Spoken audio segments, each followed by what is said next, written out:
close the door. வணக்கங்கள். இனி நம்ம இந்த வீடியோல எதை பத்தி பார்க்க போனா, நம்ம விஜய் சேதுபதி அவர்கள் நடிப்பில் வெளியே வந்த ஏஸ் இந்த படத்தோட ரிவ்யூ தான் இனி நம்ம இந்த வீடியோல பார்க்க போறோம். மாமன் படத்துக்கு நல்லாவே ரெஸ்பான்ஸ் பண்ணிருக்கு. ஸோ இந்த படத்துக்கும் நல்ல ரெஸ்பான்ஸ் எல்லாம் தொடர்ந்து நம்ம இந்த மாதிரி வீடியோ பார்த்து பயங்கரமா என்ஜாய் பண்ணோம்.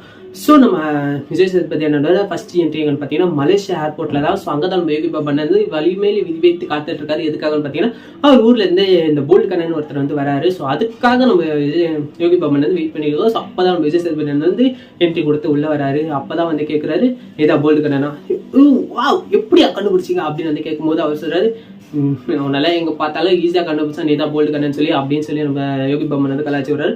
ஸோ அதுக்கப்புறமா பூரா ஃபைட் ஒரு மாதிரியான இதுதான் வந்து படத்துல இன்னும் ஹைலைட்டா இருக்கும். ஸோ நம்ம விஜய் சேதுபதியை வந்து நம்ம யோகி பாபனை ஒரு இடத்துக்கு கொண்டு போய் தங்க வைக்கிறது. தங்க வச்சதுக்கு அப்புறம் வந்து இது அது இடம் இல்லடா குடோன்றா அப்படின்னு.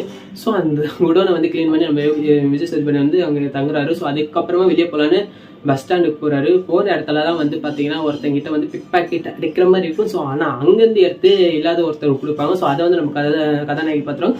ஸோ அந்த கதாநாயகி நம்ம விஜய் சேதுபதி தப்பாக நினைப்பாங்க. ஸோ அப்புறம் பஸ்ல ஏறி போயிட்டு இருக்கும்போது தான் ஒருத்தரோட ஃபோன் காணாம போகும். அப்புறம் நம்ம கதாநாயகி சொல்லுவோம், அவனை செக் பண்ணுங்க, அவன் கிட்ட எனக்கு டவுட்டா இருக்கு அப்படின்னு சொல்லுவாங்க. ஸோ அதுக்கப்புறம் விஜய் சேதுபதி வந்து செக் பண்ணதுக்கப்புறம் அவங்ககிட்ட ஃபோன் இருக்கா, வேற ஒருத்தவங்க வந்து கீழே இருந்து ஃபோன் எடுத்து கொடுப்பாங்க. ஸோ நம்ம விஜய் சேதுபதி திருடா இல்லைன்னா அப்பதான் கதாநாயகி பொறுத்த நீ இப்போ என்ன திருடிடலாம், திருடாம இருந்திருக்கலாம். ஸோ ஆனால் இதுக்கு முன்னாடி ஒருத்தவங்கிட்ட ஆட்டியப்படல, அதை நான் பார்த்தேன் அப்படின்னு வந்து கதாநாயகி சொல்றேன். ஸோ அது வந்து திருட்டு இல்லைங்க, எடுத்து கொடுத்தது அப்படின்னு வந்து சொல்றேன். ஸோ ஒருத்தங்கிட்ட இந்த வாங்கி இன்னொருத்தங்கிட்ட கொடுத்தேன் அப்படின்னு வந்து சொல்லுவாங்க. ஸோ அதை வந்து கதாநாயகி எடுத்துக்கல, நீ இப்படி இருந்தாலும் திருட்டு பையன் தாண்டா அப்படின்னு வந்து சொல்றாங்க. ஸோ அதுலேருந்தே நம்ம கதாநாயகி மேலே நம்ம விஜய் சேதுபதிக்கும் ஒரு மாதிரி ஃபைட் தான் போயிட்டு இருக்கு. ஸோ அதுக்கப்புறம் கதாநாயகி போயிட்டு இருக்கும்போது அவர் பின்னாடியே நம்ம விஜய் சேதுபதி ஃபாலோ பண்ற மாதிரி இருக்கும். ஆனால் அவங்க போனதுக்கு அப்புறம் தான் அது தெரியும், அந்த இடத்துல நம்ம கதாநாயகிக்கு ஆப்போசிட் வீடு தான் நம்ம விஜய் சேதுபதியோட இடமே இருக்குன்னு. ஸோ அதுக்கப்புறமா அவங்களுக்குள்ள ஒரு மாதிரி ஃபிளாஷ், அதாவது கிளாஷ் ஆகி தான் போயிட்டு இருக்கும். ஸோ அதுக்கப்புறம் விஜய் சேதுபதினா அவர் வேலைன்னு சொல்லி போயிட்டு இருக்கு. நம்ம யோகி பாபா என்னடா பார்த்தீங்கன்னா, அவர் பிசினஸ் மேன்னு சொல்லி ஊரை ஏமாத்திட்டு இருக்காரு. அவர் வேற ஒரு வேலை பார்த்துருக்காரு. படம் பார்க்கும்போது அது ஒரு மாதிரி ஃபீல் ஆகும். ஸோ அதுக்கப்புறம் நம்ம விஜய் சேதுபதி என்ன அப்புறம் வந்து கதாநாயகிக்கு ஒரு மாதிரி லவ் செட் ஆகிடும். அது எங்கன்னு பார்த்தீங்கன்னா, ஒரு இடத்துல நம்ம கதாநாயகி வந்து வேலை பார்த்துருப்பாங்க. அந்த இடத்துல வந்து பார்த்தீங்கன்னா சில ரவுடி பசங்க, அதாவது அப்பங்க காசு எப்படி செலவு பண்ணுறதுன்னு தெரியாமல் சில பைத்தியங்க இருப்பானுங்களா. ஸோ அவனுங்க வந்து நம்ம கதாநாயகி கிட்ட வந்து பிரச்சனை பண்ணுவாங்க. அது வந்து நம்ம விஜய் சேதுபதி வந்து முன்னாடி பார்த்துருக்க மாட்டாது. அதுக்கப்புறம் விஜய் சேதுபதி வந்து ஒருத்தங்கிட்ட வேலை பார்ப்பாங்க. அவங்களும் நம்ம விஜய் சேதுபதி அங்கே வருவாங்க. ஸோ அப்போ வந்து நம்ம விஜய் சேதுபதி கிட்ட வேலை செய்யறாருல ஒருத்தங்க ஓனர். ஸோ அவங்க கிட்ட வந்து அந்த ரவுடி பசங்க வந்து ஒம்பி இருப்பாங்க. ஸோ அப்போ அவங்க வந்து கோவப்பட்டு பாட்டில் எடுத்து மண்டி அடிக்கலாம் போவாங்க. ஆனால் அடிக்கிறதுக்கு தயங்குவாங்க. ஆனால் நம்ம விஜய் சேதுபதி தயங்காம தூக்கி மண்டமலையே பாட்டில் அடிச்சு வச்சிருவாரு. ஸோ இப்படிதான் வந்து ஒரு ஃபைட்ஸ் ஆரம்பிக்கும். ஸோ அந்த இடத்துல நம்ம கதாநாயகி கலாச்சாரம் வந்து நம்ம கதாநாயகி பலான்னு அடிச்சு அந்த ஃபைட்ஸ் நம்ம பயங்கரமாயிடும். ஸோ அதுக்கப்புறம் தான் நம்ம விஜய் சேதுபதி மேலே ஒரு மாதிரி ஃபீல் வந்துடும். ஸோ அதுக்கப்புறம் வந்து ஃபோனில் பேசுறது, தனியாக போடுறது, கை கூத்துன்னு இது பண்ணுறது. ஸோ இந்த மாதிரியான ஃபீலில் தான் நம்ம கதாநாயகி இருப்பாங்க. ஸோ அதுக்கப்புறம் ஒரு மாதிரியான விஷயங்கள் போயிட்டு இருக்கும்போது நம்ம கதாநாயகிக்கு ஒரு சில பிரச்சனைகள் இருக்கும். அது என்னன்னு பார்த்தீங்கன்னா, ஒரு ஸ்டெப் டேட் தான். ஸோ அவர் ஸ்டெப் டேட் வந்து ஒரு பயங்கரமான ஒரு வில்லனே சொல்லாங்க. இவன் மட்டும் இல்லை, இன்னொரு வில்லனும் இருக்கான். அதை நான் அப்படியே படிப்படியாக சொல்கிறேன். ஸோ நம்ம கதாநாயகியோட ஸ்டெப் டேட் வந்து என்ன பண்ணணும்னு பார்த்தீங்கன்னா, அவன் ஒரு போலீஸ்காரன். அந்த போலீஸ்காரனை நம்பி ஒரு பொண்ணு வந்து என்ன ஒருத்தர் இந்த மாதிரி பிளாக்மெயில் பண்ணுறான், என்னோட தப்பான ஒரு வீடியோ எடுத்து. ஸோ அப்படி வந்து சொல்லும் போது அந்த போலீஸ்காரன் உதவி பண்ணுற மாதிரி போயிட்டு அந்த வீடியோவை இவன் வாங்கிக்கிட்டு இவளும் மிரட்ட ஆரம்பிச்சிட்டான், என் கூட படுத்தாதான் இந்த வீடியோவை நான் டிலீட் பண்ண உங்ககிட்டே கொடுத்துறேன்னு சொல்லுவான். ஸோ அதுக்கப்புறம் அந்த பொண்ணு வேறு வழியே எல்லாமே என் கூட வந்து இது ஆர்மினியமாக இருக்கும். ஸோ இப்படிப்பட்ட ஒரு கெட்டவனுக்காடா இப்படி இருக்கும் அப்படின்னு தான் அவன் ஒரு ட்விஸ்ட் வைக்கிறான். என்னன்னு பார்த்தீங்கன்னா, நம்ம கதாநாயகி வீட்டை விட்டு போக சொல்லி அவனை வந்து அடிச்சு வெட்டாத குறைய சொல்லுவாங்க. ஸோ அதுக்கு வந்து சொல்றான், உனக்கு எந்த அளவுக்கு இந்த வீட்டு மேலே உரிமை இருக்கோ அதே உரிமை எனக்கும் இருக்கு. ஒரு 10 லட்சம் சென்ட் கொடுத்துட்டு நான் இந்த வீட்டை விட்டு வெளியே போயிடுறேன். 10 லட்சம் சென்ட் வெளியே அது கொடுத்து நான் இந்த வீட்டை விட்டு வெளியே போயிடுறேன்னு அவன் சொல்றான். ஸோ அதுக்கப்புறம் தான் வந்து நம்ம கதாநாயகம் சரி அப்படின்னு சொல்லிடுறாங்க. ஸோ அந்த ஒரு பிரச்சனை போயிட்டு இருக்கும் போது இதெல்லாம் வந்து நம்ம விஜய் சேதுபதி கிட்ட வந்து சொல்றாங்க. ஸோ நம்ம விஜய் சேதுபதி என்ன இதுக்கு உதவி பண்ணலாம் அப்படின்றதுக்காக ஒன்று என்ன பண்றாருன்னு பார்த்தீங்கன்னா, கடை வாங்கலான்னு ஒரு இடத்துக்கு போறாரு. வாங்க போன இடத்துல நம்ம விஜய் சேதுபதி என்ன பண்றாருன்னா, சீட்டாட்டம் ஆடுறாருங்க. ஆடின இடத்துல சும்மா ஜெயிப்பு, பயங்கரமான ஜெயிப்பு நடந்துட்டு இருக்கு. ஸோ வெறித்தனமான ஆட்டம், நம்ம ஏஸ் அடிச்சு நம்ம விஜய் சேதுபதி எல்லாமே ஜெயிச்சிடாப்புல.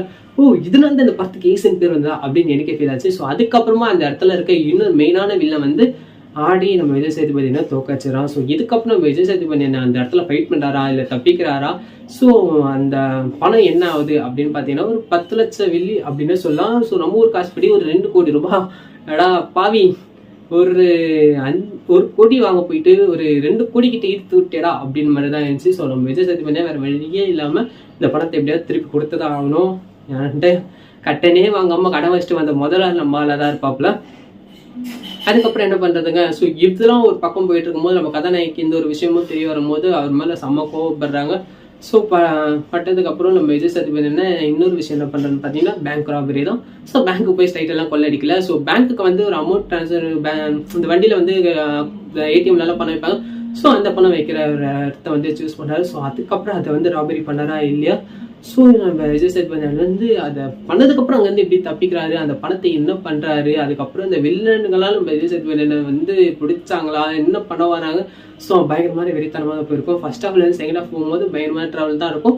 ஸோ படத்தோட கடைசி வரைக்கும் விஜய் சேதுபதி என்ன இந்த படத்தில் யாருன்ற ஒரு விஷயமே தெரியாதுங்க. அந்த போல்டு கண்டன்ற ஒருத்தனே வந்து அந்த ஊரில் தான் இருக்கான். ஆனால் இங்கே வந்து நம்ம விஜய் சேதுபதி என்ன யாருன்ற ஒரு விஷயத்த கடைசி வரைக்கும் சொல்லாமே மறைச்சிட்டாங்க. ஸோ நம்ம விஜய் சேதுபதி வந்து டவுன்ல அதாவது 0 பேலன்ஸ்ல இருந்திருப்பாரு. ஆனா கடைசியில படம் முடியும் போது வேற ரகமான ஒரு ட்விஸ்ட் வச்சு நம்ம யோகி பாபா நல்லா காட்டுற போதெல்லாம் வெறித்தனமா இருக்கும். இல்ல இன்னொரு அல்ட்ரா ட்விஸ்ட் என்னன்னா நம்ம விஜய் சேதுபதி வந்து பேங்க் அந்த கொள்ளடிக்கிறதுன்னு சொல்லலாம். ஸோ அதெல்லாம் கொள்ளடிச்சுட்டு வந்து இந்த பணத்தெல்லாம் என்ன பண்ணலான்னு பார்த்துட்டு இருக்கும்போது நியூஸை வச்சு பாக்குறாங்க இவ்வளவு கொள்ளடிச்சாங்கன்றத. ஸோ பார்த்துட்டு இருக்கும்போது லாட்ரி சீட்டு கண்படுறது, அதாவது லக்கி டிரா லாட்ரி சீட்டை பத்தி. ஸோ அதுல வந்து ஒரு குலுக்கல் பரிசு அடிச்சிருக்குன்றாங்க. அந்த குலுக்கல் பிரைஸ்ல இன்னொரு பயங்கரமான ட்விஸ்ட்டுங்க. ஸோ அதெல்லாம் பார்க்கும்போது நம்ம விஜய் சேதுபதி டப்பாவி இன்னும் கொஞ்சம் ஒரு நாளாவது வெயிட் பண்ணியிருக்கலாமேடா அப்படின்னு வந்து ஃபீல் பண்ணியிருந்தாரு. ஸோ அது இன்னும் வெறித்தனமா இருந்தது. ஸோ இதெல்லாம் வந்து ஒரு பக்கம் போயிட்டு இருக்கும் போது இந்த கொள்ளையடிச்சது வந்து இந்த வில்லன் தான் அப்படின்னு ஒரு எவிடன்ஸ் கிடைக்குது. அது மூலியமா வந்து போலீஸ் இந்த வில்லனை வந்து அரெஸ்ட் பண்ணிடுறாங்க. வேற வழி இல்லாம நம்ம விஜய் சேதுபதி வந்து இந்த வில்லன் கிட்ட இருந்து எப்படி தப்பிக்கிறாரு. ஸோ அந்த வில்ல வந்து யார் நம்மளை மாட்டி விட்டாங்க அப்படின்றத வந்து கண்டுபிடிக்க ஒருத்தனா தேடிட்டு இருக்காங்க. ஸோ வாண்டதா போயிட்டு நம்ம யோகி பாபு மாட்டுறாரு. ஸோ நம்ம யோகி பாபு வச்சு அவங்க வந்து நம்ம விஜய் சேதுபதி பிடிக்கிறாரு, நம்ம யோகி பாபு இதை வச்சு சமாளிக்கிறாரு. அதனால செகண்ட் ஹாஃப்ல வந்து இன்னும் வெறித்தனமா அதுங்க படம் போற விதமே வந்து ஒரு மாதிரி இருந்தது. ஆனா படம் வந்து நல்லாவே இருந்துச்சு. ஸோ படத்தோட கிளைமேக்ஸ்ல பயங்கரமான ட்விஸ்ட்லாம் கொடுத்து ஃபைட்டு ஃபயருன்னு சொல்லி இன்னும் வெறித்தனமா பண்ணிட்டாங்க. ஸோ நம்ம கதாநாயகி வந்து சின்சியரா வந்து ஃபார்வர்ட், அதாவது நேர்மை நியாயமா இருக்க ஒரு ஆளெல்லாம் காட்டியிருந்தாங்க. ஸோ இதெல்லாம் பண்ண நம்ம கதாநாயகி வந்து நம்ம விஜய் சேதுபதி லவ் பண்ணுவாங்களா, ஸோ இங்க 2 பேரும் ஒன்றும் செய்வாங்களா மாட்டாங்களான்ற ஒரு மாதிரி பரபரப்பாகவே போயிட்டு இருந்து. ஸோ கடைசியில் அதுக்கு ஒரு ட்விஸ்ட் வச்சு இந்த படத்தை வந்து முடிக்கிறாங்க. ஸோ நம்ம ட்விஸ்ட்டு மேலே ட்விஸ்டா என்னடா இப்படி பண்றீங்க அப்படின்னு தான் ஆயிடுச்சு. விஜய் சேதுபதி நான் வந்து இப்படி காட்டினா எல்லாருக்கும் பிடிக்குமோ அந்த அளவுக்கு கேஷுவலாக காட்டியிருக்காங்க. ஓவரா பர்ஃபார்ம் பண்றதோ இல்ல ஃபைட் பண்றதோ இல்லாம இந்த படத்துக்கு என்ன தேவையோ அதை கொடுத்துருக்காங்க. யோகி பாபோட காமெடியும் கொடுத்துருக்காங்க. பிசினஸ் மேன வந்து காட்டியிருப்பாங்க. ஆனால் உண்மையாவே நம்ம யோகி பாபு செய்யற பிஸ்னஸே வேறங்க. ஸோ அதை பார்த்தீங்கன்னா மிரண்டுருவீங்க. ஸோ அந்த மாதிரிலாம் கொடுத்து படத்துல ட்விஸ்ட் அடிச்சிருக்காங்க. போங்க இந்த லக்கி ட்ரால அடிச்சது பிரைஸ் இன்னொரு ட்விஸ்ட்டுங்க. நம்ம யோகி பாபு சீக்கு ஒன்னெல்லாம் நம்பி ஒரு லாட்டரி சீட்டு வாங்க சொன்னா என்னடா இப்படி பண்ணிட்டேன்னு சொல்லி கசைக்கு ஒரு டிக்கெட்டை போடுவாரு. அந்த சீட்ல தான் வந்து இன்னொரு ட்விஸ்ட் அடிச்சிருக்கும். ஸோ இந்த மாதிரிலாம் கொடுத்து இந்த படத்தை இன்னும் மெர்சல் பண்ணியிருப்பாங்க. ஸோ பார்த்தீங்கன்னா கண்டிப்பாக என்ஜாய் பண்ணுங்க. ஃபேமிலியோட பார்த்து என்ஜாய் பண்ணுற மாதிரி ஒரு படம் தான். கண்டிப்பாக ஃபேமிலியோட போனாங்க என்ஜாய் பண்ணுங்க. So don't miss it.